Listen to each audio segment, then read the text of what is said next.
আসসালামু আলাইকুম। অনেকদিন পর একটা ব্লগ নিয়ে আসলাম। এটা আমার 12তম ব্লগ। তো আজকে সকাল সকাল কোথায় যাচ্ছিলাম সেটাই বলবো। সকাল এটা প্রায় 7:30টার দিকে সময় আমরা সদরঘাটের দিকে যাচ্ছিলাম। সেখানে আমাদের জন্য অনেক কিছু অপেক্ষা করতেছিল। তো আমরা সেখানে যাচ্ছিলাম। যেতে যেতে টাইম হয়ে যায়, লেটও হয়ে যায়। আমরা যাচ্ছিলাম একটা বনভোজন পিকনিকে। ফ্যান ফ্যাক্টরি থেকে আয়োজিত একটি ভ্রমণ টিকিট আমরা পেয়েছিলাম। তো সেখানে আর কি সবার সাথে ফ্যামিলি গেট টুগেদারে আর কি জয়েন হতে গিয়েছিলাম। তো এই যে আমরা লঞ্চে আমাদের ফুল ফ্যামিলির ছবি ভিডিও অনেকগুলো ডিলিট হয়ে গেছে কীভাবে যেন আমার মোবাইল থেকে, তো আমি আর ওইগুলো নিতে পারিনি। তারপর আমাদের লঞ্চ স্টার্ট শুরু করে দেয়, ছেড়ে দেয়। এটা ছিল সদরঘাটের ভিউটা। যখন লঞ্চটা ছেড়েছিল তখন প্রায় সকাল 10:30 এরকম মেবি বাজে। তো আমরা ফ্যামিলিরা খুব এনজয় করেছিলাম এই বনভোজন বা পিকনিক বলতে পারেন। পিকনিকটার মধ্যে অনেকগুলো ভিডিওই ছিল, সেগুলো কীভাবে যেন আমার মোবাইল থেকে ডিলিট হয়ে গেছে। তো ওইগুলো আর ছাড়তে পারলাম না, যতটুকু ছিল সেগুলো দিয়েই আর কি সবার সাথে শেয়ার করলাম। এই যে পুস্তকালয়ের ব্রিজটা আর লঞ্চটা এত বড় ছিল। বরিশালের লঞ্চ এমনি অনেক বড় হয়, তো পিকনিকের লঞ্চটা খুবই বড় ছিল। দেখুন, মনে হয় হাত দিলে ব্রিজটা ধরা যাবে, এতটা উঁচু ছিল লঞ্চটা। লঞ্চটা ছিল 4 তলা বিশিষ্ট একটা লঞ্চ। আমাদের লঞ্চে প্রায় অনেক মানুষ ছিল, আর যারা যারা ছিল সবাই ফ্যান ফ্যাক্টরির অনার ছিল। তাদের মানে নিজস্ব আয়োজনে আর কি এই পিকনিকটা করা হয়। তো আমরাও আর কি ওই রিলেটিভ হিসেবে যেতে পেরেছিলাম। এই যে কনসার্টের আয়োজনও ছিল লঞ্চে, কনসার্ট হচ্ছিল দুপুর প্রায় 12:30 থেকে। আমরা লঞ্চে ওঠার পর থেকে দেখছি যত পর্যন্ত আর কি লঞ্চে ছিলাম, মানে অলওয়েজ এই কনসার্টগুলো চলতেই ছিল। বিভিন্ন ধরনের গান হচ্ছিল, সবাই অনেক এনজয় করতেছিল।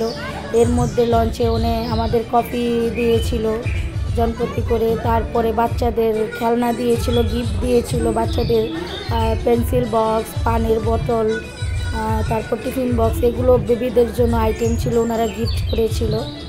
তো সেই গিফটও আর কি আমরা আর কি পাইনি, আমরা যেতে যেতে দেখেছি অলরেডি মানে শেষ।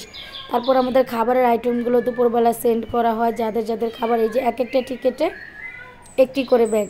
তো যে ওই খাবারটা ছিল আলহামদুলিল্লাহ 2-3জন মানুষ খুব সুন্দরভাবে খেতে পারছে। একটা আস্ত মুরগি, এক বক্স পোলাও, তারপরে জর্দা, গরুর মাংস, খুব ভালোভাবেই খেতে পারছে। দেখলাম খুব ভালো ছিল খাবারটাও। তারপর আমরা একটু চাঁদপুর যাই আর কি মেবি। আমাদের লঞ্চটা ওই যে পিছনে আমাদের লঞ্চ, সেখানে আমরা নামি দুপুর 2টার দিকে। এই যে আমার পিছনের ওই লঞ্চটা সবচেয়ে বড় লঞ্চটা ছিল আমাদের লঞ্চ। তারপর আমরা নেমে সেখানে 2 ঘন্টার মতো একটু হাঁটাহাঁটি করি, একটু এনজয় করি, ছবি তুলি, ফ্যামিলিরা সবাই একসাথে ছবি তুলি। এই যে ভিউটা দেখেন, এই ভিউটা আমার কাছে খুব ভালো লেগেছিলো, তাই আমি আর কি ভিউটার একটা ভিডিও নিয়েছিলাম। জায়গাটা খুব সুন্দর ছিল। আর আমরা গিয়েছিলাম চাঁদপুর মোহনাতে। সচরাচর সব লঞ্চের পিকনিকগুলো এইখানেই যায়, যতটুকু বুঝলাম। যত মানুষ গিয়েছিল সবাই বলে এখানেই যায়, তো আমরাও সেখানেই গিয়েছিলাম। তবে খুব ভালো লাগছিল, কি বলবো, যে আসলে পরিবারের সবাই একসাথে থাকলে যে একটা আনন্দ পাওয়া যায়, সেটা যখন একসাথে হয় তখন বোঝা যায়। না বোঝা গেলে আর কি, একসাথে না হলে বোঝা যায় না আসলে মানুষরা একসাথে বা নিজেদের লোকেরা একসাথে থাকলে কতটুকু আনন্দ উপভোগ করা যায়। আর আমরা এমনিও যেখানেই যাই আমরা খুব আনন্দ করার চেষ্টা করি, এনজয় করার চেষ্টা করি। এই যে দেখেন পুরো সাইডটা, এই যে এটা ছিল মোহনা, মানে যেখানে আমাদের একটা লঞ্চটা থামায় রাখছিল সেখানকার এরিয়াটা। এখানে আমরা হেঁটে হেঁটে আসার সময় আর কি আমি ভিডিওটা নিচ্ছিলাম। তারপরে মনে করেন আমরা প্রায় এখানে আমাদের মানে যারা পুরুষরা গিয়েছিল তারা আবার এই সময় নামাজ পড়তেছিল, শুক্রবারের দিন ছিল তো সেই জন্য। এই যে দুপুরে তারপর ওইখান থেকে এসে আমরা লঞ্চের ছাদে আর কি আমাদের লাঞ্চটা শুরু করি। লাঞ্চে ছিল এই যে একটা কোক ছিল, একটা পানি ছিল, তারপরে ওই যে দেখেন মানে এই যে পোলাও, রোস্ট, গরুর মাংস আর জর্দা, এই আইটেমগুলো ছিল। আমরা টোটাল অনেকজন গিয়েছিলাম, প্রায় 16-17 বা 18 জন মেবি এরকম ছিল। আমরা সেখানে গিয়েছিলাম, মানে একসাথে জয়েন হয়েছিলাম। তো এই যে খাবারগুলো দেখেন, এই যে বের করতেছিল, এই যে এই যে রোস্ট এটা আস্ত একটা মুরগি, তারপরে যে গরুর মাংস, নিচে পোলাওটা ছিল, রাইসটা আর কি। তারপরে এই যে ব্লু কালার বক্সের মধ্যে ছিল জর্দা। তো এইগুলো নিয়ে আমরা অনেক খাওয়া দাওয়া শেষ করলাম। তারপরে আবার বিকাল হয়ে গেল, আমরা এরকম সবাই পিছনে আর কি লঞ্চের বারান্দাতে ছবি তুলছিলাম, ভিডিও করতেছিলাম। তার মধ্যে কনসার্ট চলতেছিল, নিচে অনেক গান হচ্ছিল। আর বাংলাদেশের ফেমাস গান তো জানেনই, কনসার্টে কী কী হয় সেই গানগুলো হচ্ছিলো। তো সেখানে আর আমরা যাইনি, আমরা এখানে সাইডে ছবি টবি তুলতেছিলাম। তারপর তুলতে তুলতে তখন আমার মানে আঙ্কেল, যে আমাকে স্পেশালি এই জায়গায় জয়েন করাইছিল, তাকে অনেক ধন্যবাদ। সে আঙ্কেল বলতেছিল যে বিকেলে ছাদে চলো, সেখানে অনেক কিছু দেখা যাবে। সে আর কি এরকম পিকনিকে আরও গিয়েছিল, তার অভিজ্ঞতা ছিল, আমাদের তো আর ছিল না। তারপরে আমরা সন্ধ্যা পর্যন্ত আর কি এভাবেই ছিলাম, একটু কনসার্টের ওইখানেও গিয়েছিলাম, গিয়ে কতক্ষণ থেকে তারপরে আবার আমরা আর কি সেখানে আবার আমাদের একটা লটারি ছিল।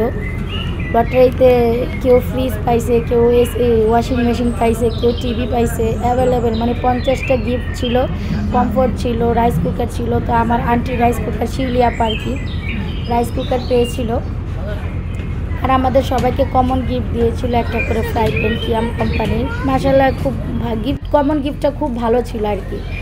একটা কিয়াম ফ্রাই প্যান 26 সেন্টিমিটারের, সেটা এক হিসেবে খুবই ভালো ছিল। তারপর আমরা আর কি আমাদের আর কি ওই কমন গিফট ছাড়া কিছুই ভাগ্যে জুটে নাই। তো শিউলি আন্টি মানে আমার মুরব্বি, সে তার ভাগ্য ভালো, সে একটা আর কি রাইস কুকার পেয়েছিল। তো ওই রাইস কুকার মানে এই মনে একটা সান্ত্বনা দিতে পেরেছিলাম যে আমাদের অন্তত এতগুলো টিকিটের মধ্যে একজন একটা গিফট পাইছে। তো এইভাবেই শেষ করে তারপর আমরা আবার ছাদে চলে আসি। ছাদে এসে এরকম আবার ভিডিও করি, সূর্যটাকে দেখতেছিলাম, সূর্যের ভিউটা খুব সুন্দর ছিল।